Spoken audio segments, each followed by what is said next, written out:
环境光收进来之后呢，放到它这个 light stage， 那它那个 light stage 的每一个 LED 灯哦，会去模拟那个我们拍外景场景的那个灯光，然后投射在那个虚拟演员身上。那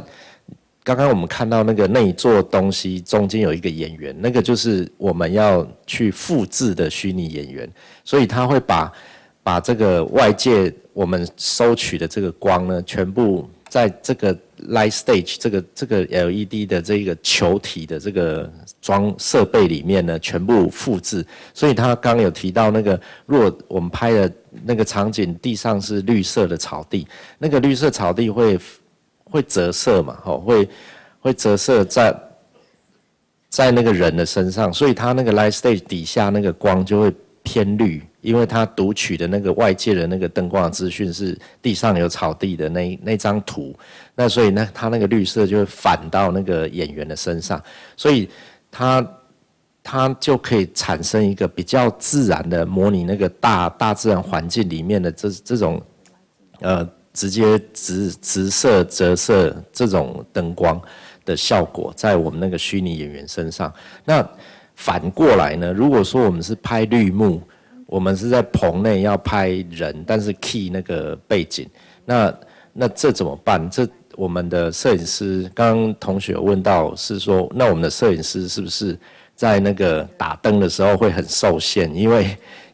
毕竟棚内灯光如果有限的话，你也很难模拟到完全符合那个外景的那个自然光，尤其如果说像是夕阳这种，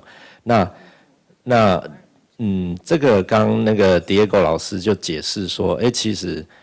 有一个很好的制作的流程的顺序，就是我们先去拍外景，先把那个背景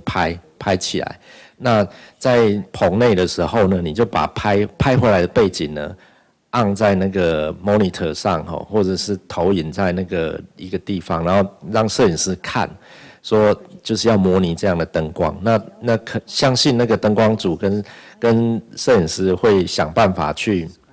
match 到那个我们背景的灯光。那刚刚那个球体，那个有一个白色的球，他们在拍的时候都会拿一个白色的球，那个其实就是他去模拟那个他去判断那个灯光的方向，然后可以从那个球体里面看到那个光影的变化，就是从由最亮到最暗这整个层次。那所以这也牵涉到这也就follow 到下一个我们的讨论，就是如果我们在很暗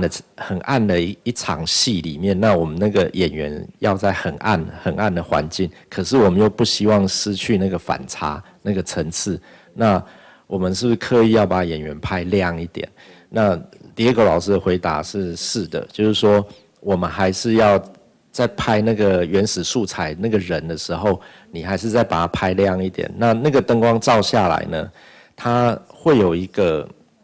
我们还是要拍摄的时候，那个素材还是要呈现那个由最亮到最暗的那个层次，尽量因为如果说你的反差拍太高的话，你就是只有你那个中间的那个 shading 那个灰阶的部分太少细节太少的话，你之后要把它提亮很难，在后期提很难再把那个细节拉出来，因为它暗的部分反差很高，暗的部分已经很暗了，你怎么提，你那个细节提出来会是颗粒状的，你就没办法提出那个细，所以我们会刻意拍亮一点，那让那个层次反差可以就是那个整个像画素描一样，那个 shading 可以清楚一点。那压暗的部分，如果它在暗的环境要把它压暗的时候呢，再用后期的方法去压暗。那后期有很多压暗的方法，最常用的就是去挖 matte 挖遮罩，就是把你希望反差高一点比较暗的地方，就把它给 mask 起来，像我们在冲在那个暗房里面冲照片一样，有一个可以让曝光少一点或多一点的那个遮罩的方式。那在后期呢，用数位的方式可以把那个你希望比较暗的地方压暗，比较亮的地方可以提亮。那这个就靠后期的方法去制作。Excellent. Thank you very much.